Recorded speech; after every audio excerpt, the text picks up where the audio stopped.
अस्सलाम वालेकुम। प्रोग्राम कुतुब नुमा के साथ ताहिर अहमद भट्टी आपकी खिदमत में हाज़िर है।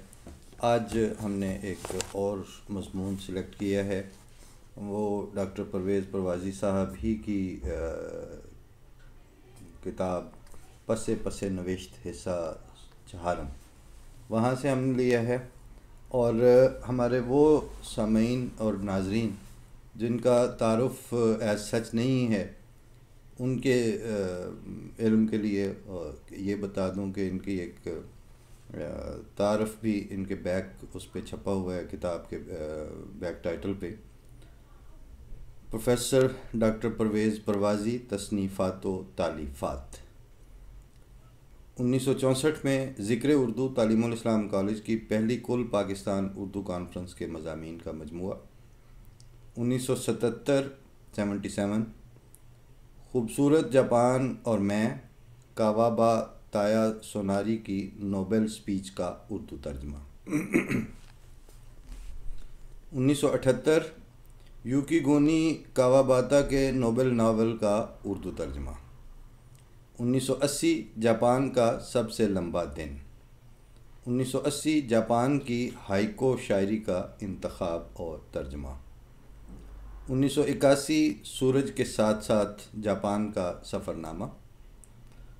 1997 सदाए आब हाइको पर तनकीदी मज़ामीन। 2002 में आकी में हिरोशिमा के अलमिया के पस मंज़र में नावल। 2003 में अहमदिया कल्चर। 2003 ही में सर ज़फ़रुल्लाह का तहरीक आज़ादी में हिस्सा। 2003 में ही पस नविश्त उर्दू की खुद नविश्त सवाने उमरियों का जायज़ा। फिर 2005 में सर ज़फ़रुल्लाह की यादाश्तें। 2006 में रेमिनिसेंसेस ऑफ सर ज़फ़रुल्लाह अंग्रेज़ी में। 2008 में पस नविश्त और पस नविश्त मज़ीद खुद नविश्त सवाने उमरियों का तज्ज़िया। 2010 में पस नविश्त सोम मज़ीद खुद नविश्तों का जायज़ा। और फिर ये कि खुद नविश्तों के तज्ज़िया का काम जारी है। लिखते हैं जब तलक बस चल सके सागर चले। तो उनकी किताब पस नविश्त हिस्सा चहारम में से हमने आज का मज़मून इंतखाब किया है। मज़मून का उन्वान है अर्ज़ो समा। लिखते हैं कि मेरे दरीना करम फरमा जनाब राशिद अशरफ ने कराची से बर्रसगीर पाक व हिंद के एक मशहूर साबिक रेडियो टीवी न्यूज़ रीडर और ब्रॉडकास्टर सैयद मुज़फ़्फ़र हुसैन की खुद नविश्त अर्ज़ो समा कंप्यूटर के ज़रिए मुनक़िस करके मुझे भिजवाई है। ये खुद नविश्त जून 1990 में पहली बार गालबन कराची से छपी। किताब पर किसी पब्लिशर का नाम दर्ज नहीं। मतन से भी यही मुतरश्शे है कि मुसन्नफ़ ने बाज़ दोस्तों के ताउन से इसे छापा है और गुज़श्ता निसफ़ सदी के all India radio, radio Pakistan और लाहौर टीवी के प्रोड्यूसरों, ड्रामा निगारों, फ़नकारों, शायरों और अदीबों, प्रोफेसरों और दीगर मशाहिर की दिलचस्प बातें महफूज करती हैं।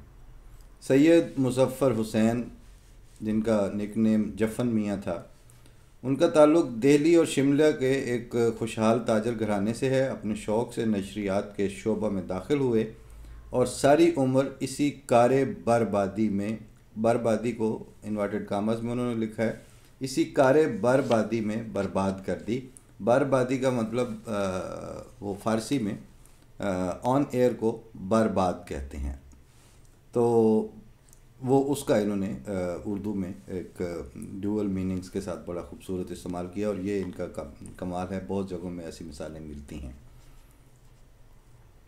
सैयद मुज़फ़्फ़र हुसैन का पहला रेडियो प्रोग्राम 19 सितंबर 1943 को दिल्ली से हुआ। अर्ज़ो समा सफ़ा 23। ये हवाला भी साथ साथ दर्ज करते जाते हैं जब कोई स्टेटमेंट दें तो। और ये इनका एक नया उसलूब है जो उम्मीद है कि आगे लिखने वालों के भी काम आएगा। और इस खाना बर्बादी से आप 1982 में सुबकदोश हुए। सफ़ा 6। गोया ये दास्तान 40 बरस को मुहीत है। अब ये हमने पहले अक्सर आपने पढ़ा और सुना होगा 40 बरस पर, तो इसमें प्रभाई साहब ने लिखा है 40 बरस को मुहीत है। तो ये बाज़ चीज़ें इन्होंने अपने तर्ज़ उसलूब और तर्ज़ निगारिश से हम जैसों की इस्लाह भी फरमाई है और नए अल्फाज और नए उसलूब भी दिए हैं। इसी तरह हमने अक्सर बेशतर ये बोलते हैं बाद में यूँ हुआ, बाद में यूँ हुआ, तो वो प्रभाई साहब जब भी कहीं आए तो वो लिखते हैं बाद को। तो ये इनका बरस को मुहीत है भी वही को है। इकबाल के लाहौर के करीबी यानी अल्लामा इकबाल के लाहौर के करीबी रफ़क़ा में मिर्ज़ा जलालुद्दीन बैरिस्टर का जिक्र जा बजा आता है। सैयद मुज़फ़्फ़र हुसैन उनके नबेरे हैं। अब ये लफ्ज़ जो है नया है मेरे लिए, मुझे नहीं पता कि ये किस रिश्ते को कैसे कहते हैं। तो चलें ये बॉल जो है हम अपने सामीन के कोर्ट में फेंकते हैं, वहाँ से इंशाल्लाह जवाब आएगा। क्योंकि जब भी ऐसी किसी हम अपने इल्मी इज्ज़ का इजहार करते हैं तो अल्लाह ताला ने चूँकि हमें लिसनर्स भी अजीब ज़ौक़ और संजीदगी के अता कर रखे हैं, तो फिर वहाँ से कहीं ना कहीं से जवाब आ जाता है। ये नबेरे लिखा इस तरह है, नून बी बे ये रे और फिर बड़ी ये, जैसे इसको बनेरे और नबेरे मेरे इस अंदाज में है ये। तो आपने जिसने किसी ने इसके माने तलाश करने हों तो ये मैंने इसलिए उसके हिज्जे भी बता दिए हैं। किताब का उन्वान नशरियात की मुनासबत से नहायत मुनासिब उन्वान है, अर्ज़ो समा, और मुसन्निफ़ के साहिब ज़ौक़ होने की दलील। मगर मतन में मुसन्निफ़ ने बहुत से मशहूर अशार भी दूसरे शोरा से मंसूब करके खुश ज़ौक़ी का सबूत नहीं दिया। ये प्रवाई साहब का अंदाज़ है जिस पर डॉक्टर दाऊद रहबर चीम बजबी भी हुए अपने ख़त में। लेकिन प्रवाई साहब पर वो हैं जो जैसे लिखेंगे, जहाँ तनकीद आएगी, जहाँ कड के मारने वाली बात आएगी तो ये फिर उधार कोई नहीं करते, कह देते हैं कि ये बात यूँ है। मीर की मशहूर आलम गज़ल है, एक मौज हवा पेचां मीर नज़र आई, शायद के बहार आई जंजीर नज़र आई, दिल्ली के न कूचे दिल्ली के न थे कूचे और आके मुसव्विर थे, जो शक्ल नज़र आई तस्वीर नज़र आई। अपने सैयद साहब ने दूसरे शेर को मोमिन का शेर करार दे दिया है, सफ़ा 201। और दो जगह मुतअस्सिब को, ये जो तासुब वाला मुतअस्सिब होता है, मुतअस्सिफ लिखा है, सफ़ा 216 और 246। ऐसी बातों से लिखने वाले की इल्मी हुदूद का पता चलता है। तिस पे आप जुल्फ़कार अली बुखारी को सिर्फ मैट्रिक पास होने का ताना देने से नहीं चूकते। ये तिस पे भी मतरूक है जो अब इन्हीं की तहरीरों से ज़िंदा हुआ है। ते और सीन इकट्ठा लिख के, तो जब वो रवानी में और एक पलटानी हो किसी को बात, तो उस पर गालबन ये मुखफ़फ़ उस तरह का, ये तो इस पे को है वो तिस पर आप जुल्फ़कार अली बुखारी को सिर्फ मैट्रिक पास होने का ताना देने से नहीं चूकते, सफ़ा नंबर 54। भाई मेरे, जुल्फ़कार अली बुखारी मैट्रिक पास ही सही, मगर उनके इल्मी तबाहर में किस्से कलाम है। उर्दू, अरबी, फ़ारसी ज़ुबानों की बाकायदा तहसील उन्होंने नहीं की थी। इनके सामने बड़ों का चिराग नहीं जलता था। अगर वो शिमला में आपके वालिद गिरामी के खुर्दों और न्याज़मंदों में शामिल थे तो आपको उन पर जाओ बेजात तनकीद का हक तो नहीं मिल जाता। आप तो उनके खिलाफ उधार खाए बैठे। कायद आज़म का जनाजा की 3/4 कमेंट्री बुखारी साहब ने की। वो अपनी आवाज़ के जौहर दिखा रहे थे, लेकिन कौम का हौसला बढ़ाने की बजाय पूरी कौम के हौसले पस्त करने पर तुले हुए थे, सफ़ा नंबर 251। ऐन मुमकिन है जो कुछ आपने बयान किया है वो दुरुस्त हो, मगर बुखारी साहब के बारे में आपका पहला बयान तो यकीनन दुरुस्त नहीं है। 18 अलीपुर रोड पर काम करवाते हुए बुखारी साहब बागबान समेत कुएं में गिर गए। अधमुए होकर निकले तो फेल्डन, जो उस वक्त डीजी था रेडियो का, अंग्रेज़, उसने उन्हें 6 महीने के लिए सेहत की बहाली के लिए ऑस्ट्रेलिया भिजवा दिया, सफ़ा नंबर 11। सरगुज़श्त में बुखारी साहब का अपना बयान है कि 15-16 दिन के बाद मैं चलने फिरने के काबिल हो गया। मैं सलाम के लिए हज़रत निज़ामुद्दीन औलिया और हज़रत अमीर खुसरो के दरबार में हाज़िर हुआ और वहाँ से रुखसत लेकर फिल्डन के साथ अल्मूड़े पहाड़ पर साधुओं की गुफाओं में चला गया। सरगुज़श्त, सफ़ा नंबर 59। कहाँ ऑस्ट्रेलिया और कहाँ अल्मोड़ा। गर्ज बुखारी साहब के बाब में जफ़न मियाँ ने अपना बुखार खूब निकाला है, बुखारी के साथ बुखार खूब निकाला है, और सफ़हात 179, 81 और 251 और 270 पर इनका ज़िक्र बांदाज़ दिगर मौजूद है। यही हाल जनाब नून मीम राशिद का है। एक तो आप उनके फ़ौजी होने से बहुत नालां थे, दूसरे नून मीम राशिद ने उनके ख़िलाफ़ ज़ाब्ता की कोई कार्रवाई की थी। उनकी राय है कि राशिद का दिमाग यानी जहन बड़ा था लेकिन दिल बहुत छोटा। सफ़ा नंबर 273। मगर साथ ही राशिद साहब की वुसअत क़ल्ब का एक वाक़या भी लिख दिया है कि राशिद ने गवर्नर जनरल की ख़ास इजाज़त से उन्हें रेडियो की स्टाफ कार इस्तेमाल करने का इजाज़तनामा दिलवाया था। सफ़ा नंबर 284। क्योंकि सैयद साहब बचपन में पोलियो हो जाने की वजह से चलने फिरने से माजूर थे और बैसाखी इस्तेमाल करते थे। सफ़ा नंबर 283। रेडियो से उनके बच्चों के प्रोग्राम में राशिद के साहबजादे शहरयार भी आया करते थे, जो अपनी तोतली ज़ुबान में अपना नाम ठहरयार बताया करते थे। शहरयार को ठहरयार अच्छा बताया। सफ़ा नंबर 279। राशिद को उनकी वसीयत के मुताबिक दफन नहीं बल्कि जलाया गया था। इस पर सैयद साहब ने बहुत नोहा किया है और शहरयार को भी मौरद इल्ज़ाम ठहराया है, मगर ये सारी रुएदाद साकी फ़ारूकी अपनी किताब पाप बीती में, आप बीती नहीं पाप बीती में लिख चुके हैं, इसलिए तफसील में जाने से क्या हासिल। साहब कज़लबाश ने अपनी किताब मेरा कोई माजी नहीं में भी राशिद वाले खाके में राशिद के जलाए जाने का बहुत तासुफ़ किया है, अफसोस किया है, और उनकी बेगम के साथ शहरयार और साकी फ़ारूकी को मौरद इल्ज़ाम ठहराया है। पसे नविश्त और पसे नविश्त। सफ़ा 260। नून मीम राशिद के पेशावर के दो और रुफ़का अहमद नदीम कासमी और हमीद नसीम ने भी राशिद की तबीयत का गिला किया है। हमीद नसीम तो उन्हें अज़राए तारीज़ हमेशा कैप्टन राशिद कहते रहे। इस वक्त नामुमकिन की जुस्तजू दस्तयाब नहीं किताब है जो, मगर इत्तफ़ाक़ से अहमद नदीम कासमी साहब और राशिद साहब की जो झड़प हुई उसका हवाला मेरे पास मौजूद है। राशिद साहब ने यानी अहमद नदीम कासमी नदीम साहब की मुँह बोली बहनों हाजरा मसरूर और ख़दीजा मस्तूर के बारे में कह दिया, मैं रेडियो के लिए लड़कियां कहाँ से लाऊं? 2 ज़हीन लड़कियां थीं, उन्हें आप अगवा किए बैठे हैं। नदीम साहब गुस्से से खड़े हो गए और कमरे से बाहर चले गए। 5-7 मिनट बाद वापस आए और कहने लगे, राशिद साहब, अगर आप नून मीम राशिद ना होते तो मैं इतने ज़ोर से थप्पड़ मारता कि आपका चेहरा बिगड़ जाता। नदीम शनासी सफ़ा 37। इस किताब में रेडियो के बहुत से नामवर लोग मौजूद हैं। मुख्तार सिद्दीकी का जिक्र खैर है, महमूद निज़ामी साहब हैं, राजा मेहदी अली ख़ान साहब हैं, और उनका मिसरा जन्नत की दीवार पर चढ़कर मैं और शैतान देख रहे थे, ये सफ़ा 71 और 73।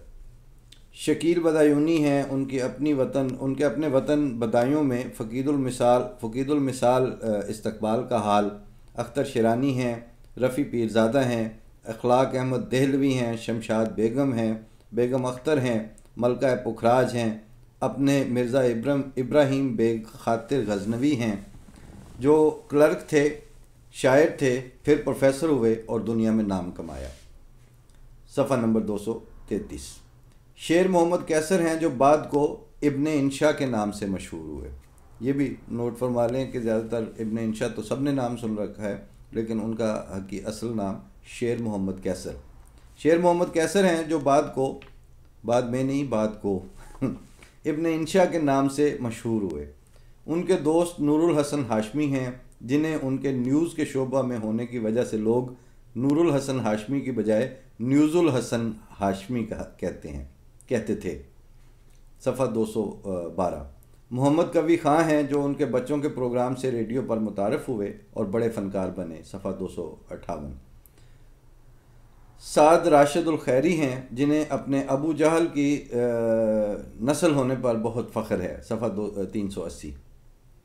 और अब मीरा जी और उनकी बादली बेगम साहब कज़लबाश का ज़िक्र। मीरा जी कम गो थे, महीने के आखिर में उनकी जेब खाली होती तो मेरे पास आते, आपके पास 2 रुपये हैं, मैं जेब में हाथ डालता, वो फ़ौरन कहते वापस नहीं करूँगा। 1 घंटा भी नहीं गुजरता कि मीरा जी फिर आते, कहते लीजिए 4 आने। संजीदगी से कहते 1.25 रुपये का ठर्रा, 4 आने की दाल और 4 आने चपरासी को हक़ुल खिदमत दिया है और मुझे कुछ नहीं चाहिए। साहब गज़लबाश रेडियो में उनसे सीनियर और उम्र में जूनियर थे। सफ़ा नंबर 25। किसी अफसर की धौंस में नहीं आती थीं, ज़ात की अनाउंसर थीं, लेकिन अगर कोई गाने वाला ना आया तो कोई मजायका नहीं। साहब ने फ़ौरन कोई नज़म पढ़ दी और वक्त पूरा हो गया। साहब की हंसी मुझे बहुत पसंद है। ये सारा जिक्र खैर साहब गज़लबाश का चल रहा है, ब्रॉडकास्टर थी। साहब की हंसी मुझे बहुत पसंद है, आंखों ही आंखों में हंसती हैं, जब लड़ती हैं तो गोल दीदे मटका मटका कर बड़े मज़े से लड़ती हैं, मगर चंद मिनट बाद वही खुलूस और वही प्यार, वही हंसी जितनी वज़ादार हैं उतनी ही बेफिक्री भी हैं और उसी कदर बेपरवाह भी। सफ़ा नंबर 25 और 46। जफन मियाँ के किबला वालिद साहब ने जुल्फ़कार बुखारी को रेडियो में मुलाजमत का इंटरव्यू देने के लिए जाते वक्त चक्की देते हुए कहा था, तुम्हारे बड़े भाई भी तो रेडियो में हैं। सफ़ा नंबर 53। इसकी हकीकत इखलाक अहमद देलवी ने बयान की हुई है। बड़े बुखारी साहब इंटरव्यू बोर्ड में पंजाब हुकूमत के नुमाइंदे के तौर पर शरीक थे, यानी पतरस बुखारी। प्रोफेसर मिर्ज़ा मोहम्मद सईद, प्रोफेसर रशीद अहमद सिद्दीकी भी बोर्ड के अरकान में थे।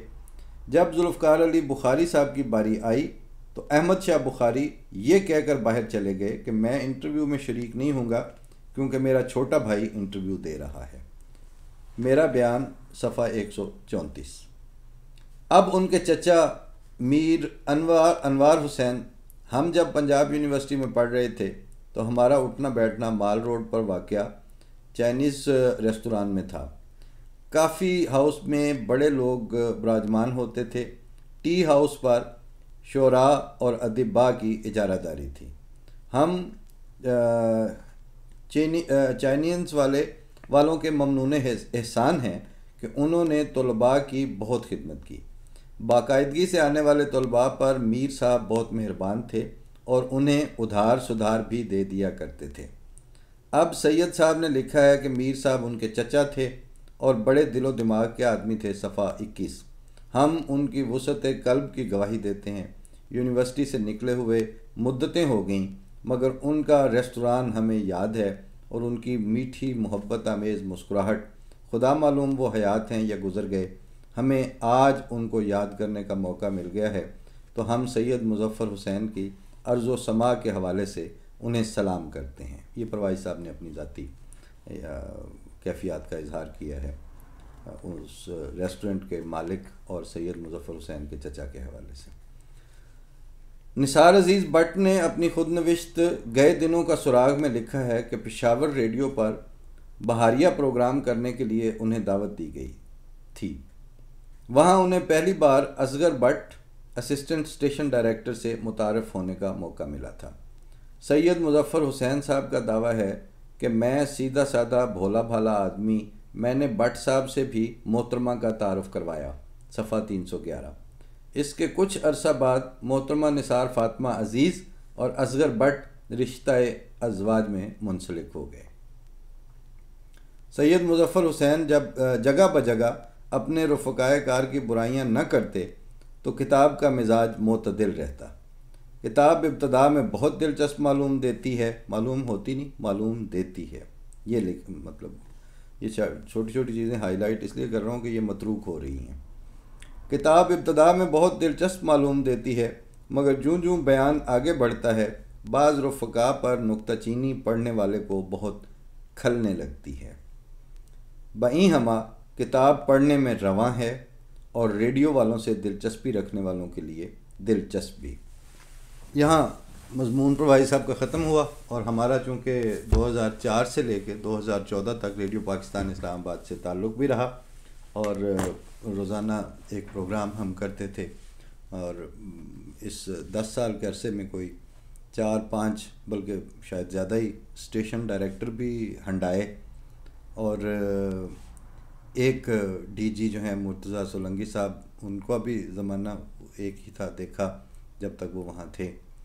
और हमारे साथ के प्रोड्यूसर्स जो बाद में कुछ प्रोग्राम मैनेजर्स हो गए, कुछ अपने रंग में। रेडियो की एक ख़ास वज़ादारी है कि उन्होंने अभी तक भी अल्फाज, तलफ़ुज़ और बयान और उसकी रख रखाव को एक ख़ास सतह से कोशिश करते हैं कि नीचे ना गिरे। ये मेयार ज़ैड बुखारी के दिनों में ज़ुल्फ़िकार अली ख़ान बुखारी और इस तरह के जो सीनियर लोग थे उस ज़माने में, तो ये बहुत बुलंद हुआ करता था।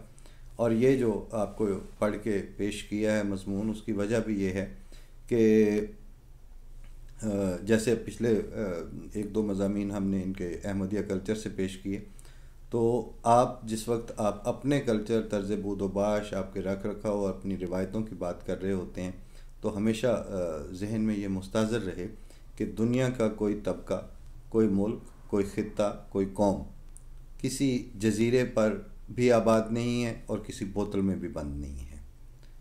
वो एक ग्लोब का, एक पूरी ज़मीन का, पूरे आबादी बनी नौ इंसान का एक इज्तमाई मुआशरत का हिस्सा हैं। उस इंटरेक्शन के असरात भी आते हैं। खूबियाँ किसी की मिरास नहीं है, अल्लाह ताला की देन है और इंसानों को अल्लाह ताला ने बांट के दी हुई हैं। तो अगर आपके हिस्से में आती हैं तो आपके इर्द गिर्द और भी मुआशरे में लोग होते हैं, उनकी छोटी छोटी चिट चैट्स, उनके मचेटे और उनकी छोटी मोटी लड़ाइयाँ, फिर वो यादों में रह जाने वाली चीज़ें, फिर उनका नॉस्टैल्जिया, ये सारा कुछ जो है ये कुछ ना कुछ दे के जाता है। बाद में वो कामत जो है हमने कासमी साहब को लेट 70s में भी देखा, बूढ़े होते हुए भी उनका वक्त देखा, अहमद नदीम कासमी साहब को।